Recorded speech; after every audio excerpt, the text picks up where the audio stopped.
Hello and welcome guys. Today we are going to learn about the jump statements available in C++. So there are two jump statements available in the C++. The one is break statement and another is the continue statement. So first one we will go with the break statement and then in next videos we will see the continue statement. So about the break statement, it is used to break the loop or switch statement. It breaks the current flow of the program at the given condition. In case of inner loop, it breaks only the inner loop. The first one we will go with the example.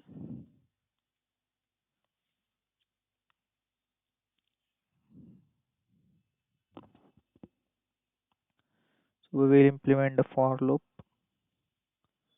for int I is equal to 1, I is less than equal to 10, I plus plus.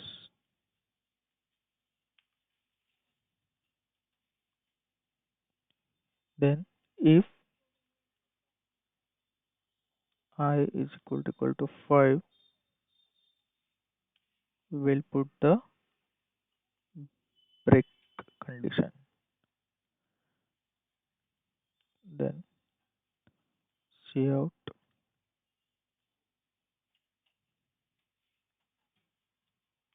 value of I is equal to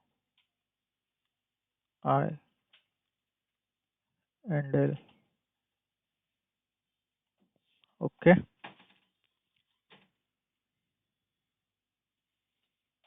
So whenever I run the program,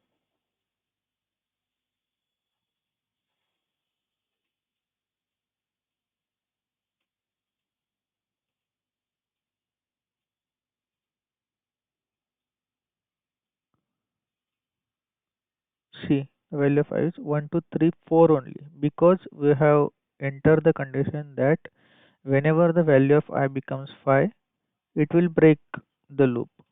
Now the break statement works as it will jump out of the current flow of the program. The flow of the program is from 1 to 10 only. So the output has to be 1 to 10 on the output window. But we have used here the break condition, which is breaking the execution of the program, and we will get the output only till the 4 only. So this was the example for the simple break statement. Now we will see the break statement with the inner loop. The C++ break statement breaks the inner loop only if you use the break statement inside the inner loop. Let's see with the example.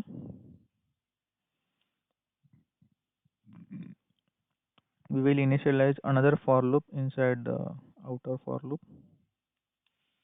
Int j is equal to 1, j is less than equal to 3, and j plus plus. We also here put the value of 3 because 10 is far bigger output.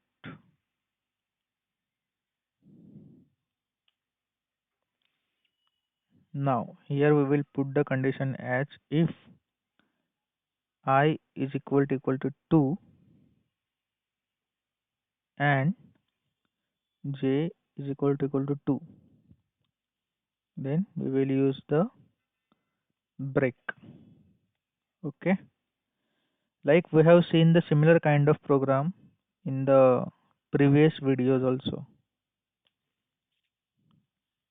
So cout I space j and L. Okay, so after running the code, see what we got. 1 1 1 2 1 3 2 1. Then it has broken the inner loop because the condition met at the I is equal to 2 and j is equal to 2. So this execution has been breaked and the flow come to the outer loop, and there the value of I has been incremented and it becomes the 3, and again the loop has been continued to execute till the end of the program. Okay, so in this situation it will break only the inner loop. Okay, not for the outer loop. Got it? So that's it for the break statement. The continuous statement we will see in the next videos. Thank you. Bye bye.